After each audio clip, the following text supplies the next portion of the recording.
मैं यहाँ बाइबल का संक्षिप्त संदर्भ लेना चाहता हूँ। तोरा में मिस्र की एक खास आयत है जिसे पहले हिब्रू में और फिर अनुवाद में बताऊंगा।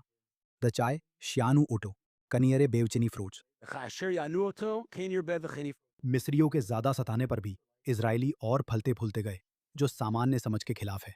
मैं अब तक इसे कभी समझ नहीं पाया था, क्योंकि यही हमारी कहानी है। जितना अधिक अंधकार वे लाते हैं, उतना ही अधिक प्रकाश हम लाते हैं, और जितना अधिक वे हमें आतंकित करते हैं, उतना ही अधिक नवाचार करते हैं। यह देखना अविश्वसनीय है, और यह आंकड़ों से भी सिद्ध होता है। इस युद्ध में इसराइल विलय, अधिग्रहण, बड़े रणनीतिक निवेश दौर और कई अन्य क्षेत्रों में लगातार रिकॉर्ड तोड़ रहा है। असल में इसराइल के टेक जगत में आप अद्भुत दृढ़ता देखते हैं। सिर्फ जिज्ञासा के लिए पूछ रहा हूँ। हाँ, आप इसराइल के लिए तालियां बजा सकते हैं। यहाँ किसने स्टार्टअप नेशन किताब पढ़ी है? ठीक है, ये एक बेहतरीन किताब है। लेखकों को मत बताइएगा कि मैंने ये कहा, लेकिन इसे थोड़ा नया रूप देने की ज़रूरत है। ये थोड़ी पुरानी हो गई है। मैं ये इसलिए कह रहा हूँ क्योंकि अब इसराइल उसके उद्यमी और उसके निवेशक स्टार्टअप्स बनाने पर नहीं, बल्कि बड़ी, टिकाऊ, वैश्विक कंपनियां खड़ी करने पर ध्यान दे रहे हैं। मेरी बात पर यकीन न करें। हमारे पास सम्मानित निवेशक हैं। मैं उनकी राय सुनना चाहता हूँ। लेकिन शुरू करने से पहले ब्रेट 30 सेकंड में अपना संक्षिप्त परिचय दे। जरूर। मैंने करियर में अधिकतर समय प्राइवेट इक्विटी निवेशक के रूप में काम किया। मैं 1989 में ब्लैकस्टोन ग्रुप का पहला स्नातक नियुक्त हुआ था। तब लोग इस ग्रुप को जानते भी नहीं थे। फिर मैंने सिलिकॉन वैली में टेक्नोलॉजी पर केंद्रित private equity firm elevation partners की सह स्थापना की। करीब एक दशक बाद जेरेड कुशनर ने मुझसे संपर्क किया और एफिनिटी पार्टनर्स में मुख्य निवेश अधिकारी बनने का प्रस्ताव दिया। और जब जेरेड ने मुझे शामिल होने के लिए कहा, तो मेरा मुख्य फोकस एब्राहम समझौतों को कारोबारी रूप देने में मदद करना था। और आप ऐसा क्षेत्र में निवेश साझेदारियों के जरिए ही कर सकते हैं।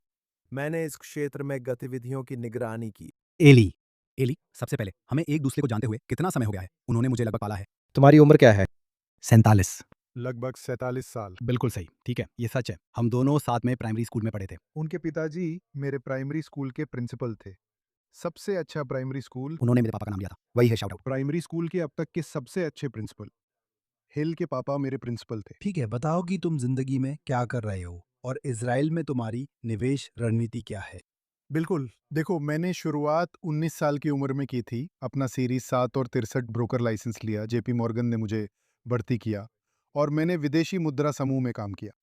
तो मुझे ग्लोबल मैक्रो की बहुत व्यापक समझ है और मुझे लगता है कि इजराइल में इसकी अहमियत को थोड़ा कम आंका जाता है, क्योंकि हम एक बहुत बड़ी अर्थव्यवस्था का छोटा सा हिस्सा है। करीब 18 साल पहले मैं इजराइल आया और एक्सिजेंट कैपिटल नाम से एक स्पेशल सिचुएशन फर्म शुरू की। हम मैक्रो थीम्स पर काम करते हैं। हमारे पास कोई फंड नहीं है। हर कोई पूछता है तो आपके पास फंड है, और मैं हाँ कह देता हूँ, क्योंकि यह एक आसान जवाब है। हम धैर्यपूर्ण दीर्घकालिक निवेश करते हैं, सही मौके का इंतजार करते हैं और ऐसा अवसर जिस पर हमें बहुत गहरा भरोसा हो को ग्लोबल इन्वेस्टर बेस के सामने लाते हैं। यही है एक्सीजेंट कैपिटल। ठीक है, मुझे लगता है कि मैं इस कमरे में मौजूद सभी लोगों की तरफ से एक सवाल पूछ सकता हूँ, डॉलर शेकल के बारे में। क्या हो रहा है? आगे क्या देखने मिलेगा? कोई अच्छी खबर दो। एली। तुम जानती हो, मैं उस सवाल के दो जवाब दूंगा। अगर आपने इस सम्मेलन में कुछ भाषण सुने हैं, तो आपको ऐसा महसूस होगा कि इस धरती और इन लोगों में कुछ खास है। तो अगर आप इसे एक और तकनीकी स्तर पर ले जाएं, तो इसका मतलब है कि शेकल में भी कुछ खास है। आपने कई दशकों तक निजी निवेशकों और जिन्हें केंद्रीय बैंक कहा जाता है, उनके बीच संघर्ष देखे हैं। और कभी-कभी केंद्रीय बैंक जीतते हैं, कभी-कभी निवेशक जीतते हैं। आध्यात्मिक दृष्टिकोण से मैं कहूंगा कि भगवान ही सर्वोच्च केंद्रीय बैंक हैं और उनकी मुद्रा शेकल है। तो ये कुछ खास है। मुझे ये पसंद आया। मैं इसे चुरा रहा हूँ एली। मैं तुम्हारा हवाला दूंगा, मुझे ये बहुत पसंद आया। ऐसी चीज जिस पर दाव लगाना मुश्किल है। व्यावहारिक आर्थिक नजरिए से इजराइल के निर्यात की मांग कीमत बदलने पर भी बहुत कम बदलती है। अगर आप पश्चिमी देशों में उपभोक्ता हैं और वही सामान वियतनाम में चीन से सस्ता मिलता है, तो आप वही लेंगे। लेकिन इजराइल साइबर सुरक्षा, महत्वपूर्ण स्वास्थ्य देखभाल, रक्षा जैसी चीजों का निर्यात करता है और इन चीजों की मांग आमतौर पर बहुत अधिक रहती है, चाहे शेकेल की ताकत कुछ भी हो। मुझे लगता है दुर्भाग्यवश उन अमेरिकियों के लिए जो सोच रहे हैं कब अपार्टमेंट खरीदेंगे, जब शेकल फिर से 3.33 पर पहुंचेगा। मुझे नहीं लगता कि कभी भी कोई अच्छा समय आने वाला है। आपका क्या विचार? मैं एक टिप्पणी करना चाहूंगा, इजराइल में अफिनिटी के साथ हमारे मौजूदा निवेशों के लिए ये अच्छा है, लेकिन इससे अमेरिका के लिए प्राइवेट इक्विटी के नजरिए से अपार्टमेंट से भी बड़े निवेश करना और मुश्किल हो जाता है। तो आप जानते हैं, वही संपत्ति जिसके बारे में आप सोच रहे थे जब हमने निवेश किया था, उस समय शेकल 3738 था। अब हम जो कुछ भी देखते हैं, और अगर हम मान लें कि डॉलर के मुकाबले कुछ अवमूल्यन होगा, तो ये एक तरह की संरचनात्मक कमजोरी है जिसका हमें एक विदेशी निवेशक के रूप में सामना करना पड़ेगा। ठीक है, तो चलिए स्वतंत्रता के बारे में बात करते हैं। ठीक है, मुझे लगता है कि आज ये बहुत चर्चित मुद्दा है कि क्या इजराइल को आर्थिक रूप से, सैन्य रूप से स्वतंत्र होना चाहिए। इस पर बहुत चर्चा हो रही है। बीबी हमेशा इसके बारे में बात करते हैं, और व्यक्तिगत रूप से मुझे लगता है कि हमें उसी दिशा में जाना चाहिए, क्योंकि जब हम विदेशी सरकारों पर निर्भर होते हैं तो हमारे लिए इसका अंत अच्छा नहीं होता। इस पर अपने विचार बताइए। आपके क्या विचार हैं कि क्या इजराइल को स्वतंत्र होना चाहिए? अगर हाँ, तो हम इसे कैसे हासिल कर सकते हैं? ठीक है, मैं इसे प्राइवेट इक्विटी के नज़रिए से कहूँगा। मेरा मानना है कि संरचनात्मक दिशा में स्वतंत्रता बढ़ेगी। इज़राइल को कुछ क्षेत्रों में ज़्यादा स्वतंत्रता चाहिए, जिसमें पारंपरिक प्राइवेट इक्विटी की भूमिका हो सकती है। मुझे लगता है कि पारंपरिक विनिर्माण क्षमता को नजदीकी बाजारों के पास लाने की प्रवृत्ति बढ़ेगी। मुझे लगता है प्रधानमंत्री और रक्षा मंत्री ने कहा है कि हमें रक्षा तकनीक के घटकों का स्वतंत्र निर्माण बढ़ाना चाहिए।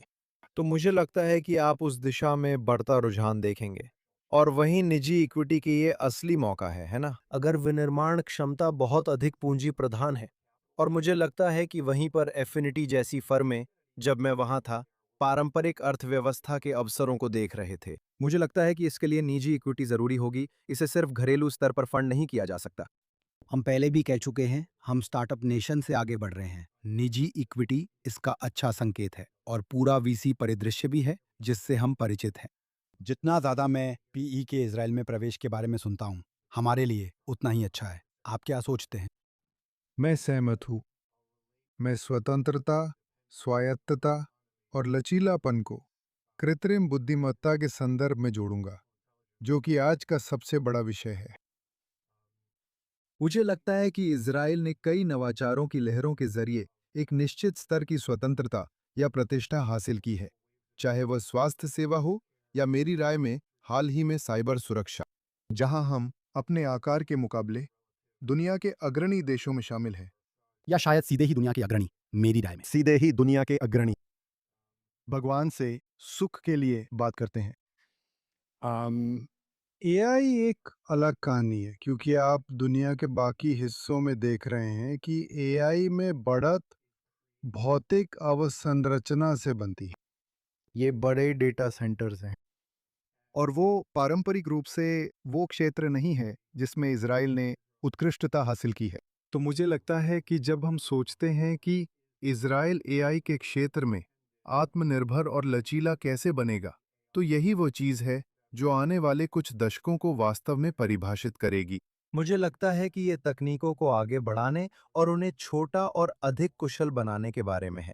ये क्वांटम है। ये एक्सपर्ट एआई है।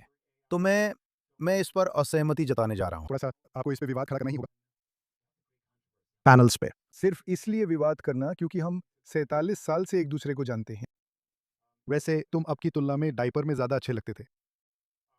मैंने तुमसे कहा था कि ये बात पब्लिक में मत करना यार। सॉरी, मेरी गलती थी। हमें इन चीज़ों को और छोटा और अधिक कुशल बनाना है, और एक्सपर्ट एआई तैयार करनी है। हम बड़े डेटा सेंटर्स बनाकर बाजी नहीं मार सकते, क्योंकि हमारे पास इसके लिए जगह नहीं है। एआई पर आपकी राय क्या है? आप जानते हैं, मेरा मतलब है, मुझे लगता है ये बिल्कुल सही है। मेरा मतलब है, ये तीसरी प्रवृत्ति है जो हम देखेंगे। आपको फिर से बहुत से ऐसे डेटा सेंटर्स बनाने के लिए बहुत सारी पूंजी चाहिए होगी। पारंपरिक प्राइवेट इक्विटी की भूमिका फिर से दिख रही है। इजराइल में अधिकांश निवेश सॉफ्टवेयर में हुआ है। ये ऐसा क्षेत्र नहीं रहा है जहां आपने इसे पहले देखा हो।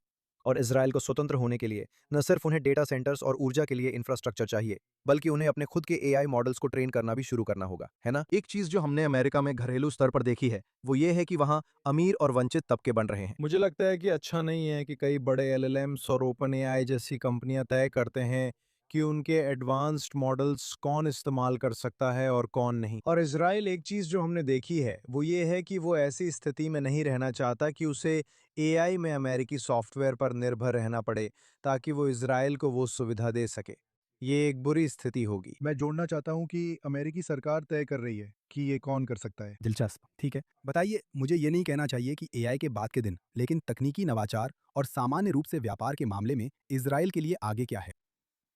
ब्रेट, मेरा मतलब है, मुझे लगता है कि पूरा एआई इकोसिस्टम काफ़ी कुछ उत्पन्न करेगा। इसमें दूसरा, तीसरा डेरिवेटिव और वो सब है जो हम देख रहे हैं। मेरा मतलब है एआई एजेंट्स। हम देखेंगे कि रोबोटिक्स में क्या-क्या होगा, जो कि आप जानते हैं, ऐसे होंगे जैसे अभी तक किसी ने देखे नहीं हैं। रोबोटिक्स सिर्फ छोटे मज़ेदार रोबोट नहीं होंगे, जो आपकी ज़िंदगी आसान करें। अगर आप उस चीज़ की बात करें जिसे मैं बहुत दूर की बात नहीं मानता, तो आप सुनेंगे, आप देखेंगे, आप जानते हैं, इलॉन मस्क का वेतन पैकेज मंगल ग्रह को उपनिवेश बनाने पर क्यों आधारित है, जो कि असंभव सा लगता है। वो मानते हैं कि ऐसे रोबोट होंगे जिन्हें मंगल ग्रह पर भेजा जाएगा। उन्होंने टेस्ला मॉडल एस और एक्स का निर्माण रोबोट बनाने के लिए रोका था। बिल्कुल सही। मेरा मतलब है लगभग ऐसा ही था। उन्होंने टेस्ला को वास्तव में भविष्य के लिए मैन्युफैक्चरिंग का एक प्रशिक्षण स्थल माना। यही उन्होंने सीखा। उन्हें नहीं लगता कि यह ज़रूरी है। उन्हें लगता है कि यह अब आम बात हो गई है। इसमें कोई बड़ी बात नहीं है। लेकिन रोबोटिक्स ही मंगल और चांद पर उपनिवेश बसाने व खनन को संभव बनाएगा। यही वहाँ की मूल अवधारणा है। वहाँ सिर्फ एआई से जुड़े पहले, दूसरे और तीसरे स्तर के अनुप्रयोग होंगे। और मुझे उम्मीद है कि इज़राइल उनमें अग्रणी बन सकता है। क्या हम अपने जीवन काल में मंगल ग्रह पर पहुंचेंगे? मैं निश्चित रूप से एलॉन मस्क पर विश्वास करता हूं। वह ऐसा पे पैकेज कभी नहीं लेंगे जिसे वह संभव नहीं मानते, है ना? वो ऐसे इंसान हैं जिनके खिलाफ मैं वोट नहीं दूंगा।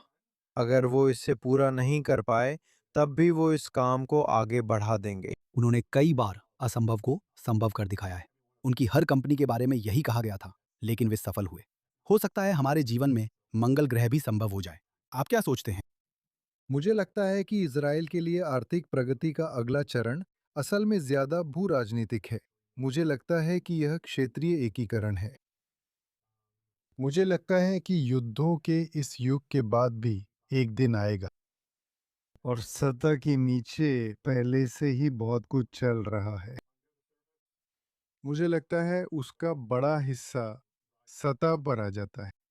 जो असल में बदलेगा वो है उस व्यापार स्तर पर लोगों के बीच का सीधा संपर्क। क्योंकि अभी अगर आप खाड़ी में एक राजशाही हैं और आप इज़राइल के साथ व्यापार करना चाहते हैं, तो वो आपका मामला है। आप ऐसा कर सकते हैं। किसी और को इसके बारे में पता नहीं चलेगा।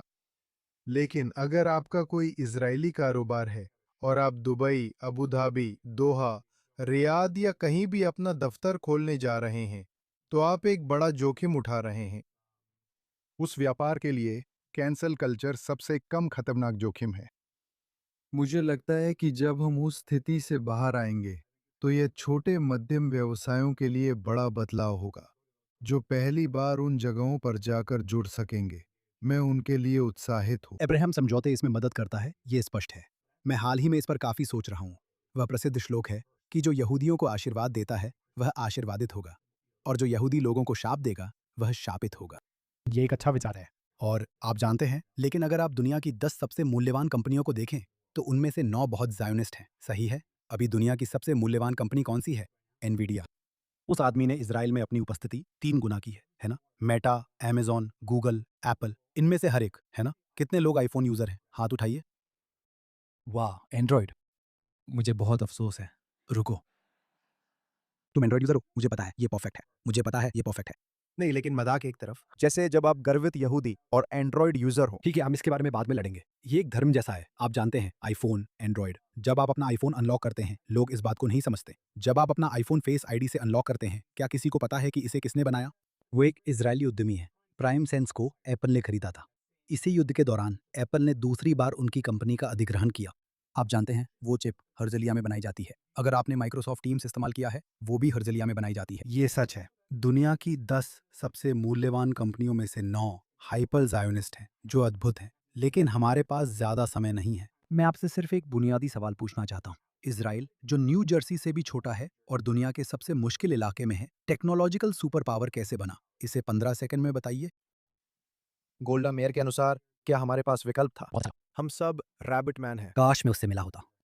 हाँ, हॉलोकॉस्ट से बचे लोगों का 100% नाती-पोता होने के नाते, मैं भी यही कहूँगा। हमारे पास और कोई विकल्प नहीं था। हम गड़े गए थे। लेकिन मुझे लगता है आप जानते हैं ये एक दिलचस्प बात है। अगर आप तेल अवीव में टैक्सी में बैठे और टैक्सी ड्राइवर से बात करें, उससे पूछें आप कितने समय से टैक्सी चला रहे हैं, वो कहेगा मैं टैक्सी ड्राइवर नहीं हूँ, मेरा एक स्टार्टअप है, ये तो मेरा अतिरिक्त काम है। सही है, ये इजराइल की संस्कृति में बसा है, देश के हर व्यक्ति में है। धीमा नहीं हो रहा है। वैसे उसने कई जंगें भी लड़ी है, सही है। बहुत सुंदर। समय पर भी आप लोगों का धन्यवाद।